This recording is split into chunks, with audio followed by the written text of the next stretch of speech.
Quand on est auteur, on ne souhaite rien de plus que de voir ses livres se vendre. Et, si possible, se vendre beaucoup. Car qui dit beaucoup de ventes de livres, dit beaucoup de lecteurs, et ça signifie donc qu'il y a des personnes qui reconnaissent, voire même qui apprécient notre écriture, nos œuvres, et c'est un sentiment fantastique. Il n'y a rien de mieux pour un créatif que de voir son art être diffusé et aimé, évidemment. Cependant, ce n'est pas si simple. On le sait, rentrer dans le monde littéraire, ce n'est pas une paire de gants. C'est quelque chose qui prend du temps et ça joue un peu sur le hasard aussi. Mais ça ne veut pas dire qu'on ne peut pas agir pour se donner toutes les chances.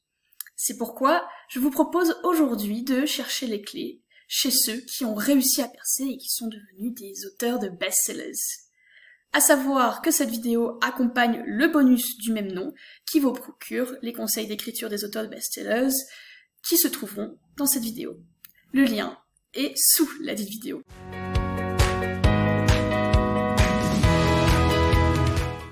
Nous avons donc réuni dans cette vidéo 15 auteurs de best-sellers et leurs conseils qu'ils ont prodigués tout du long de leur carrière.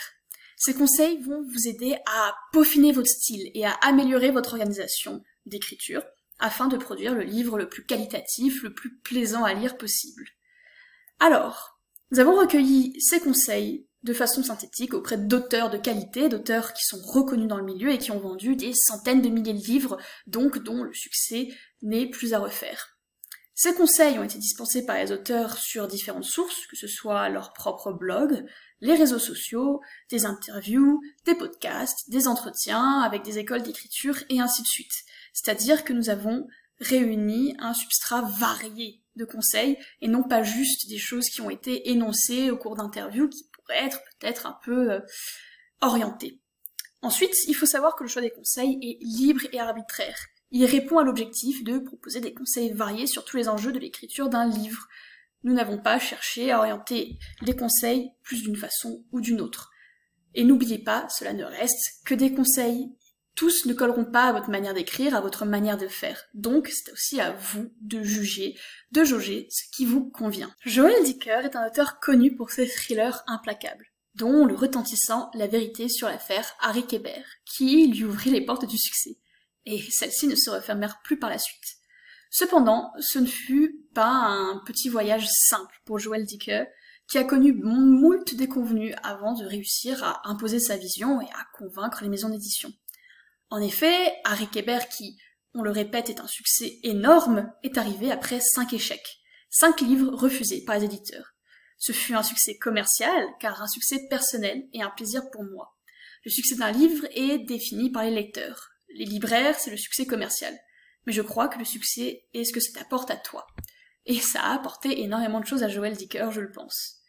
Joël Dicker nous explique également que écrire, c'est un artisanat. Il faut écrire, écrire et écrire. C'est donc une tâche sur le long terme. Il faut forger pour devenir forgeron, comme on dit. Joël Dicker est aussi un partisan de l'écriture matinale. Il explique donc, je cite, qu'écrire très tôt permet un calme total et la possibilité de s'immerger dans le roman, dans la fiction. Je me fixe un maximum d'heures d'écriture par jour, mais je commence vers 5 heures du matin. Enfin, sur ce qui amène à penser qu'un livre est fini et qu'il est temps de rendre le manuscrit à l'éditeur, il dit, je cite, qu'à un moment donné, il faut décider que le livre est fini. Il faut se dire, j'assume, c'est ce que j'ai pu faire de mieux maintenant. Le prochain sera embelli de tout ce que j'aurais pu faire de mieux sur celui-ci. Donc, à tous ceux qui hésitent inlassablement à rendre votre livre car vous ne le pensez pas assez terminé, que vous ne le pensez pas assez complet, écoutez ces sages paroles de Joël Dicker. Auteur polyvalent parmi les plus lus en France, Gilles Le Gardinier est particulièrement reconnu pour ses comédies qui le révélèrent après 2 discrets thrillers. Et pour Gilles Le Gardinier, le point de départ, c'est toujours un sentiment. Il dit donc « J'imagine des situations et des personnages pour porter des sentiments qu'on connaît tous. Mes histoires sont des fables de fables. » Ça, c'est quelque chose à laquelle il réfléchit pendant des années, sans prendre de notes. Et quand il a toute la trame en tête, il écrit son histoire dans l'ordre, comme un maçon qui bâtit ses murs selon un plan précis. Ensuite, il dit également qu'il n'y a pas de recette pour fabriquer un best-seller. Moi, je me suis mis à écrire pour pouvoir lire ce que j'aimais. Je ne pensais pas être publié. D'ailleurs, mon premier livre, j'ai mis 11 ans à le faire éditer. Mes 15 premières dédicaces, j'ai vendu 0 livre. Enfin, Gilles Le Gardinier, comme Joël Dicker, est un écrivain matinal. Il dit donc « J'écris à partir de 3h30, quand tout le monde dort. Comme ça, je commence ma journée en faisant ce que j'aime. Après, je suis disponible pour les autres. » Après s'être vu refuser son premier manuscrit par toutes les maisons d'édition, Leila Slimani est revenue en force avec son premier roman publié, Dans le jardin de l'ogre, qui fut un succès surprise au vu de son thème grave. Depuis, elle n'a eu de cesse de s'attaquer à des sujets complexes dans ses écrits, réussissant toujours à captiver un lectorat large. Elle explique donc « Avoir écrit d'autres romans permet d'avoir moins peur de ne pas finir. On a toujours peur que ça soit nul, mais on sait que l'on va finir. » Sur ce qu'elle considère le ressenti de l'écriture, elle explique « Mon écriture est d'abord visuelle et physique. Je vois les scènes, les lieux, la couleur, etc. » Pour ce qui est de la description des personnages, elle ajoute « Je suis très attentive au corps de mes personnages. Est-ce qu'ils sont petits, grands, gros, maigres? Qu'est-ce qu'ils ressentent? Quelle est son odeur? Est-ce qu'ils voient bien? Je raconte toujours le corps, et à travers le corps de mon personnage, les sensations qui s'offrent à lui. » Enfin, sa méthode d'écriture, c'est la suivante. Elle dit qu'elle aime bien s'isoler pendant une semaine. Les 2 premiers jours, il faut remettre en marche. Puis les 4 jours suivants, ce sont des moments magiques, car ça avance très, très vite. Éric Emmanuel Schmitt est un touche-à-tout qui écrit aussi bien les romans que les bandes dessinées, en passant par les essais, et son public en demande encore et encore. C'est donc dire s'il a de l'expérience, de la bouteille. Et c'est cette expérience qui va parler. Car il a dit un jour, qui m'autorise à donner des conseils? Pas le talent, plutôt l'expérience, c'est-à-dire une somme d'échecs, de difficultés rencontrées, et parfois esquivées, parfois résolues. Donc ne reniez pas trop vite vos échecs, ceux-ci peuvent être aussi formateurs, voire même plus formateurs que les succès. Du coup, la toute première recommandation d'Éric Emmanuel Schmitt, c'est de se taire.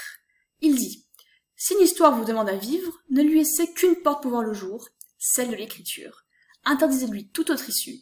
Ne l'épuisez pas, ne la démembrez pas, ne la dispersez pas. » Éric Emmanuel Schmitt, sur le débat artisan, artiste, est-ce qu'il faut mêler les deux? Est-ce que l'écrivain est à la fois artiste et artisan? Est-ce qu'il est plus artisan qu'artiste? Eh bien, il a une opinion bien tranchée. Et il explique que si tout écrivain exerce les 2 rôles, il ne faut pas confondre l'artiste et l'artisan sous prétexte que la vie les réunit dans un corps. L'artiste reçoit l'inspiration, l'artisan la page. Le premier porte attention au sujet, le second à l'objet. Quand l'artiste ignore ce qu'il trouvera, l'artisan connaît ses outils. L'artiste s'enivre de liberté, mais épris de maîtrise, l'artisan applique ses règles. Du coup, au rebours de l'artiste, l'artisan n'improvise pas. Il utilise des règles universelles qu'il n'a pas apprises de lui-même, mais de l'extérieur en étudiant les chefs-d'œuvre.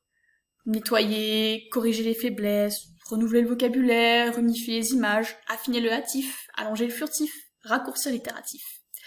L'artisan emploie un savoir-faire, tandis que l'artiste pratique un savoir-recevoir. Comment faire, donc, pour appliquer ce savoir-recevoir pour être plus dans la seconde case lorsque l'on crée? Eh bien, Éric Emmanuel Schmitt nous dit ceci. Il suggère d'opérer en 2 temps. Créer, donc, tout d'abord, puis ensuite fabriquer. Sinon, 2 problèmes surviennent. L'artisan cramponné à l'artiste le leste et l'empêche de déployer ses ailes en prenant les plus beaux risques.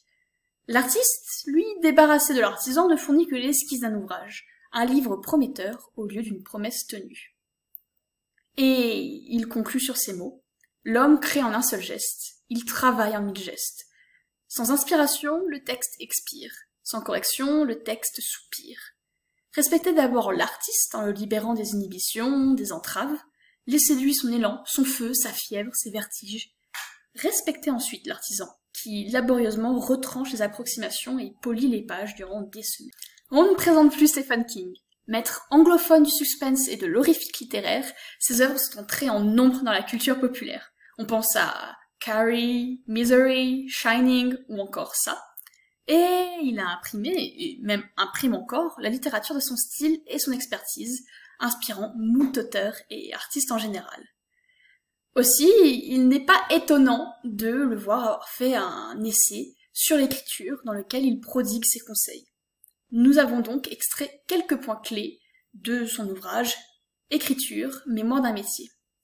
Tout d'abord, il conseille de rester fidèle à son propre style, disant que personne ne peut imiter l'approche d'un écrivain à un genre précis, même si ce qu'il fait semble simple. Par la suite, il nous dit de soigner l'introduction. La première ligne devrait inviter le lecteur, à commencer l'histoire. Elle devrait dire « Écoute, viens ici, tu veux savoir ce qui se passe ?»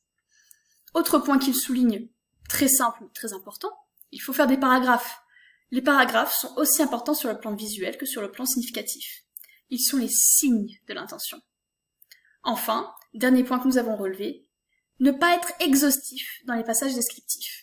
La description commence dans l'imagination de l'auteur, mais doit finir dans celle du lecteur à la manière à ce qu'il frémisse de reconnaissance. Marie Vareille est une autrice qui s'est rapidement imposée, dès 2014, sur la scène française du livre grâce à ses œuvres feel-good plébiscitées par le grand public. Elle reste à ce jour une figure de proue du genre, c'est donc dire sa longévité, et donc toute l'importance de son expertise. Pour ce qui est de la manière d'écrire, elle nous dit donc qu'elle préfère faire un plan de travail de préparation avant d'écrire.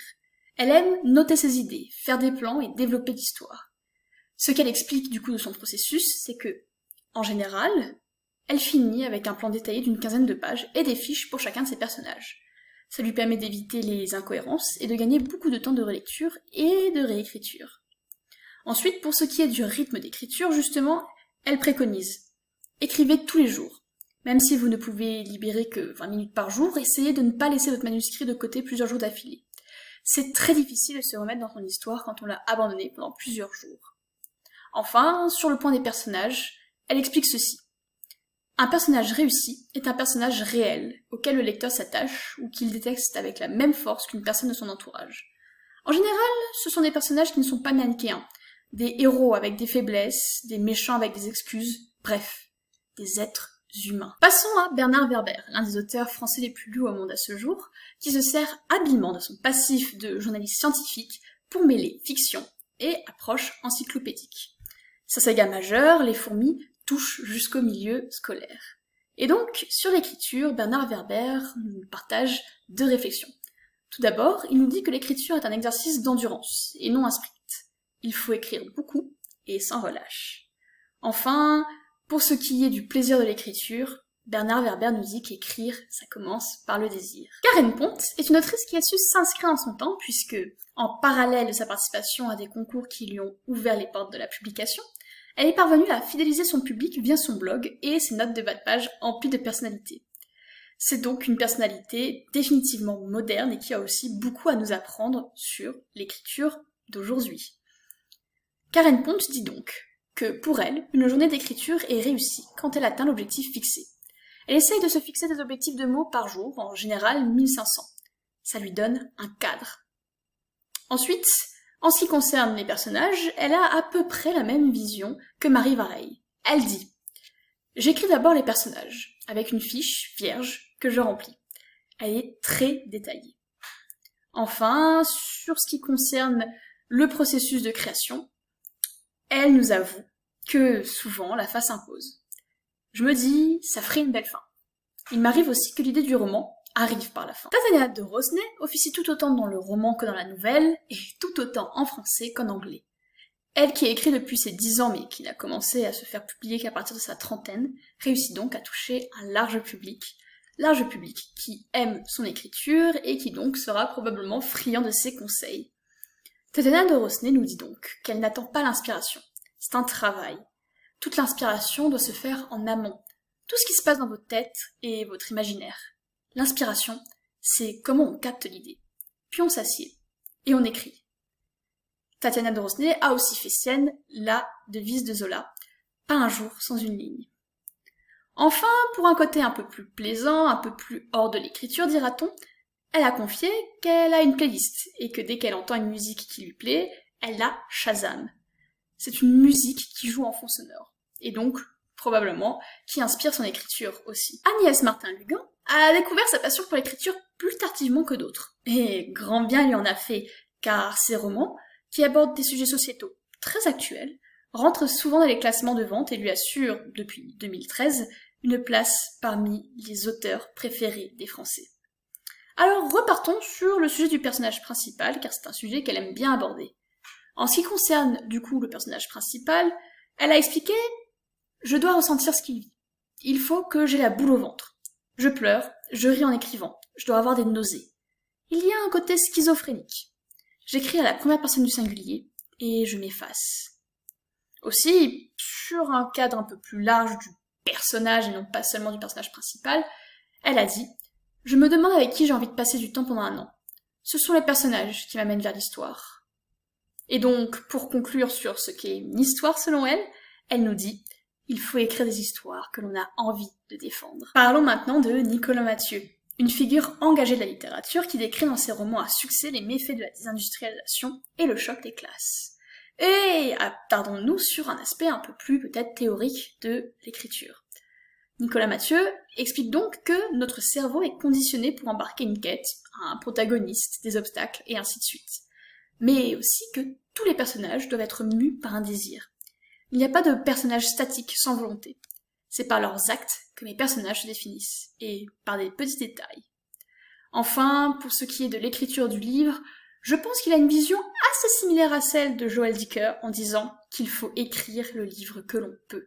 Michel Bussy est un représentant notoire de la littérature française contemporaine qui truste les classements des ventes de livres année après année et qui, après s'être fait connaître pour des thrillers purs et durs, a réussi l'art délicat de la transition de genre littéraire, s'attelant à des livres plus légers mais toujours riches en twists.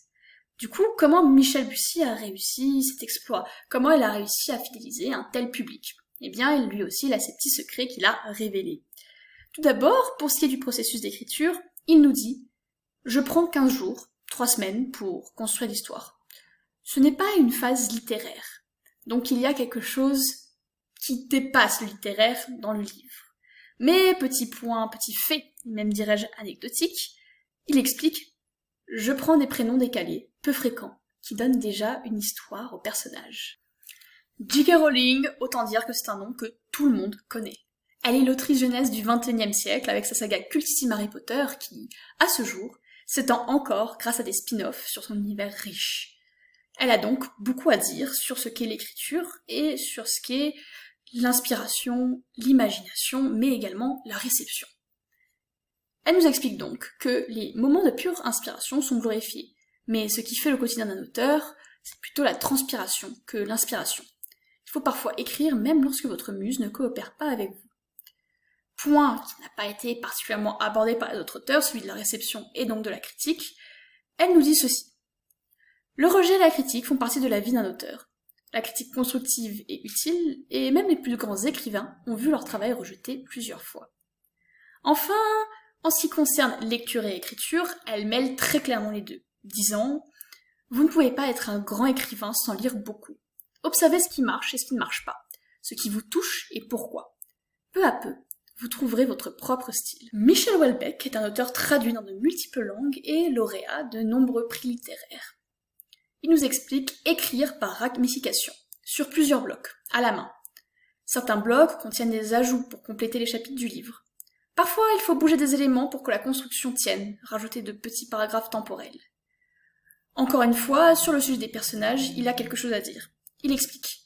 Je me lance dans l'écriture avec pas grand-chose, car au fond, ce qui joue chez moi un rôle dominant et que j'ai du mal à ne pas laisser prendre le dessus, ce sont les personnages.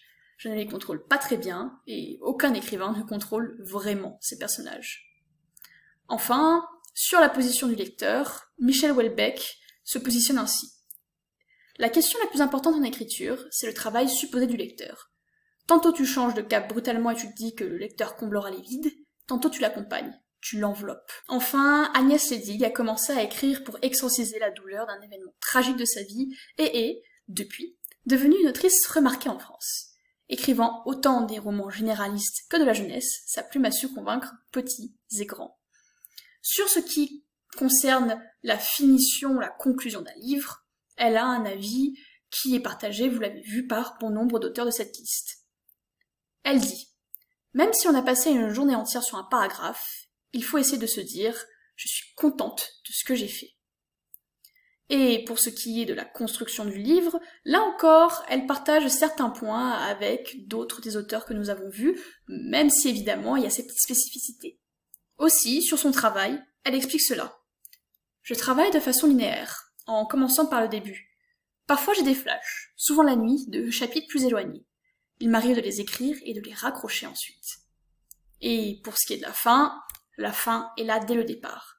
Je sais où je veux aller. Le pitch est là. mais je sais d'où je pars et où j'arrive. Et voilà, c'était tous les conseils et citations retenus des auteurs que nous avons décidé de mettre en avant dans ce bonus, mais aussi également dans cette vidéo. Comme vous avez pu le voir, certains avis se retranchent entre auteurs, et sont peut-être donc des bons points de départ pour vous. Mais, comme vous l'avez également constaté, il y a des spécificités propres à chacun des auteurs. C'est pourquoi vous devez aussi comprendre comment vous écrivez et comment vous concevez l'histoire. Et non, ne pas suivre aveuglément ce qui est dit dans cette vidéo. Utilisez cette vidéo plutôt comme une base, et non pas comme l'entièreté, la maison tout entière qui va bâtir votre écriture. Si vous souhaitez travailler encore un peu plus votre manière d'écrire ou avoir d'autres conseils sur des sujets divers et variés, je vous conseille d'aller visiter le site Publier son livre, dont les articles, bonus et formations vous seront d'une très grande utilité.